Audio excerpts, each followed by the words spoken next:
बंसी की ये बात सुनते ही नंदू झट से खड़ा हो जाता है। अब आया ना लाइन पे। अरे हमने अच्छे अच्छों की नींद उड़ाई है। तो तू तो फिर भी एक मामूली सा बैल है। एक बेचारे बैल को मारकर साला हंस तो ऐसे रहा है जैसे पता नहीं कितना बड़ा काम किया हो।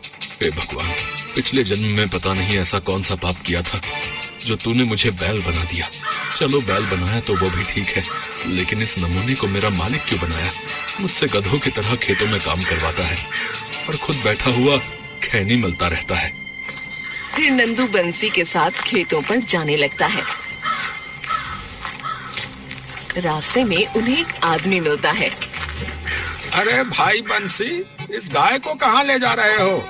हल जोतने या नचाने? अरे लगता है तेरी आँख खराब हो गई है।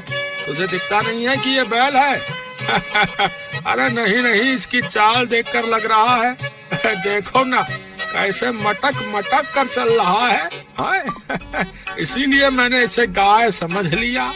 अरे तो क्या मेरे नंदू ने पतलून पहनी है जो तुमको पता नहीं चला है? चलो अब हटो मेरे रास्ते से, मुझे खेत के लिए देर हो रही है। इतना बोलकर बंसी नंदू को लेकर खेतों पर चला जाता है और उससे बहुत काम कराता है। शाम के समय बंसी के घर जमींदार आता है। बंसी, अरे ओ बंसी। अरे अब कौन मर गया? मुझे चैन से आराम भी नहीं करने देते। इतना बोलकर बंसी बाहर जाता है। अरे जमींदार जी, आप, अरे अगर कुछ काम था तो मुझे बुलवा लिया होता, मैं खुद आ जाता। अब ज्यादा मस्का मत लगा, मैंने सब सुन लिया जो तू अंदर कह रहा था। अब मेरी बात सुन, मुझे कुछ दिन के लिए तेरा बैल चाहिए। वो क्या है ना कि मेरा बैल अचानक से बीमार हो गया है और वैसे भी तेरे खेतों का तो सारा काम हो गया है। अबे यार, अब इसे कैसे मना करूं? क्या हुआ बंसी, किस सोच में पड़ गया तू? जमींदार जी, मुझे ये बताते हुए बहुत दुख हो रहा है कि मेरे नंदू की भी तबीयत ठीक नहीं है। ठीक है भाई बंसी, जैसी तेरी मर्जी। मैं तो सोच रहा था कि रोज के तुझे 100 रुपए दे दिया करूं। तेरे बैल की तबीयत ठीक नहीं है तो मैं किसी और के पास जाता हूँ। 100 रुपए का नाम सुनते ही बंसी के मन में लालच आ जाता है। अरे मेरे होते हुए किसी और के पास जाने की क्या जरूरत है? वो दरअसल मेरे नंदू की तबीयत इतनी भी खराब नहीं है। मुझे पता था कि ये लालची 100 रुपए सुनते ही मुझे अपना बैल दे देगा। क्या हुआ जमींदार जी? ठीक है बंसी, जैसा तू कहे। ये पकड़ अपने 100 रुपए। बंसी झट से वो पैसे ले लेता है। ठीक है जमींदार जी, आप यहीं रुकिए, मैं अभी अपने नंदू को लेकर आता हूँ। फिर बंसी नंदू के पास जाता है। बेटा नंदू, जमींदार के खेतों में पूरी मेहनत से काम करना। जमींदार रोज के 100 रुपए देगा मुझे। क्या ये बंसी का बच्चा मुझे अब 100 रुपए के बदले उस जमींदार को दे रहा है? इसका मतलब अब मुझे दूसरों के खेतों में भी काम करना होगा। फिर बंसी नंदू को लेकर जमींदार के पास जाता है। लीजिए जमींदार जी, आज से कुछ दिनों के लिए मेरा नंदू आपकी अमानत। ठीक है, तो बंसी अब मैं चलता हूँ। अच्छा सुनिए जमींदार जी। हाँ कहो, क्या बात है? मैं ये बोल रहा था कि थोड़ा ध्यान रखना। अरे हाँ हाँ बंसी, ये भी कोई बोलने की बात है? तुम्हारे नंदू का मैं बिल्कुल अपने बैल जैसा ही ध्यान रखूंगा। नहीं नहीं, मैं नंदू की बात नहीं कर रहा जमींदार जी। अरे तो फिर तुम किसका ध्यान रखने के लिए बोल रहे हो? दरअसल जमींदार जी, मैं पैसों का ध्यान रखने के लिए बोल रहा था। हाँ। अरे हाँ भाई हाँ, मैं रोज सुबह तेरे पैसे देने आया करूंगा, ठीक है? इतना बोलकर जमींदार नंदू को लेकर चला जाता है। क्या दिमाग है मेरा, कुछ दिनों के लिए उस नंदू से भी जान छूटी और कुछ काम भी नहीं करना। घर बैठे बैठे पैसे आएंगे, वो अलग है। चल बेटा नंदू, अब सही समय हो गया है यहाँ से निकलने का। अब तक तो सब सो गए होंगे। इतना बोलकर नंदू वहाँ से निकल जाता है और अपने घर जाकर सो जाता है।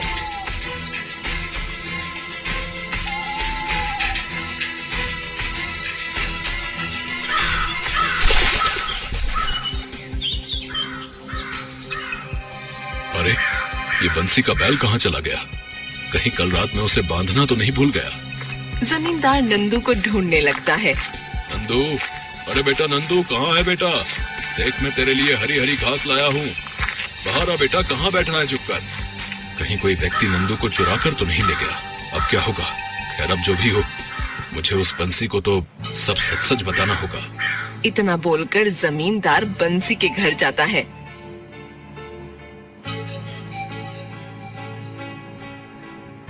बंसी, अरे भाई बंसी, जरा बाहर तो आओ। लगता है जमींदार आया है, जरूर पैसे देने आया होगा। बंसी हंसते हुए बाहर जाता है। जमींदार जी, इतनी भी क्या जल्दी थी? शाम तक दे देते या फिर मैं खुद ही आकर ले लेता। आपने तकलीफ क्यों की? चलिए कोई बात नहीं, आप आए या मैं आऊं, अरे बात तो एक ही है। अब आप आ ही गए हैं तो लाइए, अब जल्दी से पैसे दे दीजिए। बंसी को देखकर जमींदार की हिम्मत ही नहीं हो रही थी कुछ बोलने की। अरे क्या हुआ जमींदार जी, आप कुछ बोल क्यों नहीं रहे हैं? बंसी, दरअसल मैं तुमसे माफी मांगने आया हूँ। अरे जमींदार जी रहने दीजिए, क्यों मजाक कर रहे? नहीं बंसी, मैं मजाक नहीं कर रहा। दरअसल किसी ने तुम्हारा बैल चुरा लिया है। क्या? ये क्या बोल रहे हो? हाँ बंसी, मैं सच बोल रहा हूँ। मुझे माफ कर दो बंसी, मुझसे अनजाने में बहुत बड़ी गलती हो गई। अरे ये कोई ऐसी वैसी गलती थोड़ी है जमींदार जी, है जो ऐसी माफ कर दूं। या तो मेरा बैल वापस कर या फिर मेरे बैल के पैसे दे। ठीक है बंसी, मैं तेरा बैल तो वापस नहीं कर सकता, पर मैं तेरे बैल के पैसे दे सकता हूँ। वैसे कितने का था तेरा बैल? जमींदार जी, मेरा बैल पूरे 50,000 का था। क्या? ये क्या बोल रहे हो तुम? दिखने में तो तुम्हारा बैल 10-15 हजार का लगता है। ठीक है जमींदार जी, तो मेरा बैल ही वापस कर दो। ठीक है ठीक है, तुम शाम को घर आकर ले लेना अपने पैसे। इतना बोलकर जमींदार वहाँ से चला जाता है। क्या बात है बंसी, घर बैठे बैठे ही पूरे 50,000 का फायदा हो गया। अरे इतने में तो नंदू जैसे 5 और बैल ले आऊंगा। इतना कहकर बंसी घर के अंदर चला जाता है। उधर बंसी के घर के पीछे नंदू आराम से सो रहा होता है। चल भाई बंसी, शाम हो गई, अब जाकर जमींदार से पैसे ले आता हूँ। इतना बोलकर बंसी जमींदार के घर चला जाता है।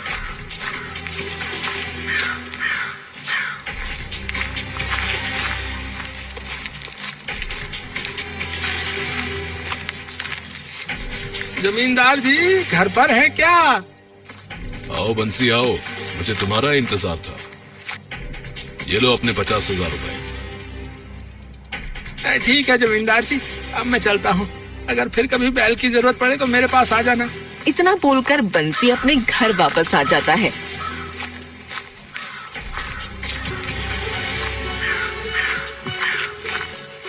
बंसी जैसे ही घर आता है तो देखता है कि उसके घर के दरवाजे पर नंदू खड़ा होता है। अरे नंदू, अरे तू कहाँ चला गया था बेटा? मैंने तुझे कहाँ कहाँ नहीं ढूंढा।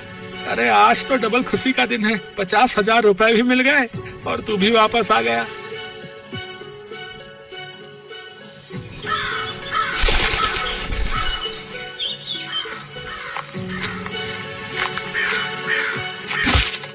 नंदू के बच्चे, अबे आलसी, जल्दी उठ, काम पे नहीं चलना क्या? लेकिन नंदू नहीं उठता। अरे आज क्या हो गया ससुरे को? रोज तो एक ही लात में उठ जाता है। लगता है ये लातों का भूत बन गया है, बातों से नहीं मानेगा। इतना बोलकर बंसी एक डंडा उठाता है और पूरी तरह से नंदू की पिटाई करने लगता है। पिटाई से बचने के लिए नंदू बेचारा खड़ा हो जाता है।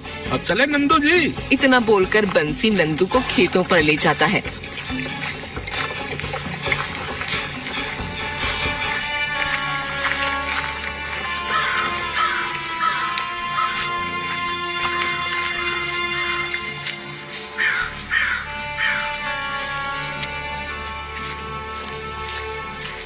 और कड़ी धूप में उससे काम कराता है। तबीयत खराब होने और तेज धूप के कारण नंदू ठीक से नहीं चल पा रहा था और उसके पैर लड़खड़ा रहे थे। अबे नंदू, क्या हुआ बे? सीधा क्यों नहीं चल रहा? लगता है सुबह की मार से तेरा पेट नहीं भरा।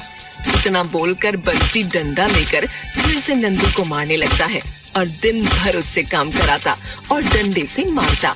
शाम को जब बंसी नंदू को लेकर घर जाता है तो खाना खाकर सो जाता है और नंदू को खाना देना भूल जाता है। खुद तो खाकर सो गया और मैं यहाँ भूखा मर रहा हूँ। सारा काम तो हम बैल करते हैं और आराम ये इंसान करते हैं। अरे कभी तो इन्हें भी हमारे जैसी मेहनत करनी चाहिए। भगवान ने इन्हें भी तो हाथ और कंधे दिए हैं। हे भगवान, एक बार मुझे इंसान बना दो और मेरे मालिक को बैल। तब मेरे मालिक को समझ आएगा कि हमारी जिंदगी कितनी मुश्किल है। नंदू के इतना बोलते ही मंदिर की घंटियां जोर जोर से बजने लगती हैं, मानो भगवान ने उसकी जो इच्छा पूरी कर दी हो।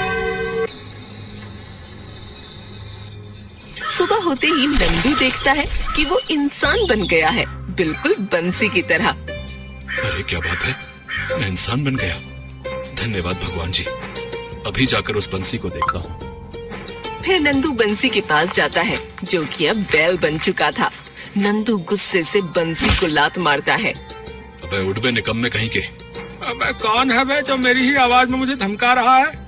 इतने में नंदू एक मोटा सा डंडा लाता है और बंसी को पीटने लगता है। अरे मर गया रे। अरे कौन हो भाई, मुझे छोड़ दो। अरे मर गया रे। तुम कौन हो भाई? तुम तो बिल्कुल मेरे जैसे ही हो। कौन हो तुम? धीरे धीरे सब समझ जाओगे बंसी बैल। क्या बंसी बैल? अरे ये क्या, मैं तो सचमुच में बैल बन गया। नहीं बंसी, तू अभी बैल नहीं बना। असली बैल तो तुझे मैं अभी बनाऊंगा। बंसी बैल, अब चले खेतों पर जुताई करने। इतना बोलकर नंदू बंसी को मारते हुए खेतों की ओर ले जाने लगता है। रास्ते में एक व्यक्ति उससे बोलता है, अरे बंसी भैया, क्यों मार रहे हो इस बेचारे बैल को? वो कहा है ना भाई, पिछले 2 दिनों से मेरा बैल दूध नहीं दे रहा, बस इसीलिए। ऐसे हंसते हुए नंदू बंसी को लेकर आगे बढ़ जाता है। अरे लगता है बंसी का मानसिक संतुलन बिगड़ गया है भैया। अरे अच्छा भला बैल भी दूध देता है क्या, बताओ? इतना कहकर वो व्यक्ति चला जाता है। उधर नंदू बंसी को परेशान करने का एक भी मौका नहीं छोड़ रहा होता। अबे कामचोर, तू बैठा क्यों है? चल खड़ा हो। अगर मैं वापस पहले जैसा हो गया तो तेरी खैर नहीं नंदू के बच्चे। लगता है तुझे एक बार में सुनाई नहीं देता। अरे उठता है या लगाऊं तेरे पिछवाड़े पर एक डंडा? इतना सुनते ही बंसी तुरंत खड़ा हो जाता है। अब आया ना लाइन पे। फिर नंदू बंसी को लेकर खेत जोतने लगता है, लेकिन बंसी आगे ही नहीं बढ़ पा रहा होता। अरे ऐसे खींचने में बहुत ताकत लगती है। पता नहीं ये नंदू इसे कैसे खींच लेता था। अरे चलना चलता क्यों नहीं? ओह, अब समझ में आया कि क्यों नहीं चल पा रहा है। रुक, मेरे पास इसका भी इलाज है। नंदू फिर से एक डंडा लेता है और बंसी को मारने लगता है। अरे मर गया रे। इसके बाद बंसी आगे बढ़ने लगता है। देखा, अब कैसे बढ़ने लगा आगे। वैसे बंसी तू भी लातों का भूत है, बातों से नहीं मानता। बंसी बेचारा नंदू के हाथों पिटता रहा और नंदू भी उससे दिन भर काम कराता रहा। शाम होते ही नंदू बंसी के ऊपर बहुत सारी लकड़ियां रख देता है और घर आने लगता है। बेटा बंसी, कल से तू करेगा काम और मैं रगड़ूंगा खैनी। घर पहुंचने के बाद नंदू को भूख लगने लगती है। सारे काम तो हो गए, अब मुझे बहुत जोर की भूख लगी है। बहुत खा लिया घास फूस, अब जरा कुछ इंसानी जायके भी चख लिए जाए। इसके बाद नंदू सीधा रसोई में जाता है। अरे ये क्या, यहाँ कच्ची सब्जियों के अलावा तो खाने को कुछ भी नहीं है। इतनी मेहनत के बाद खाना बनाना तो बहुत कठिन है, ऊपर से मुझे खाना बनाना भी नहीं आता। इसके बाद नंदू को मजबूरी में गाजर और टमाटर खाने पड़ते हैं। अरे मैंने तो खाना खा लिया, अब उस बंसी को भी कुछ दे दूं। इतना सोचकर नंदू बंसी के पास जाता है और उसके आगे थोड़ी घास डाल देता है। ये लो तुम्हारा आज का स्वादिष्ट भोजन, उम्मीद है तुम्हें पसंद आएगा। इतना बोलकर नंदू वहाँ से चला जाता है और बंसी वो घास खाने लगता है। छी छी, थू थू, कितना गंदा स्वाद है। वो भी क्या दिन थे जब मैं रोज रोज पकवान खाया करता था, और आज ये सूखी हुई घास। क्या फायदा, इंसान बनने के बाद भी मुझे भूखा ही सोना पड़ रहा है। पहली रात दोनों को ही भूखा सोना पड़ा।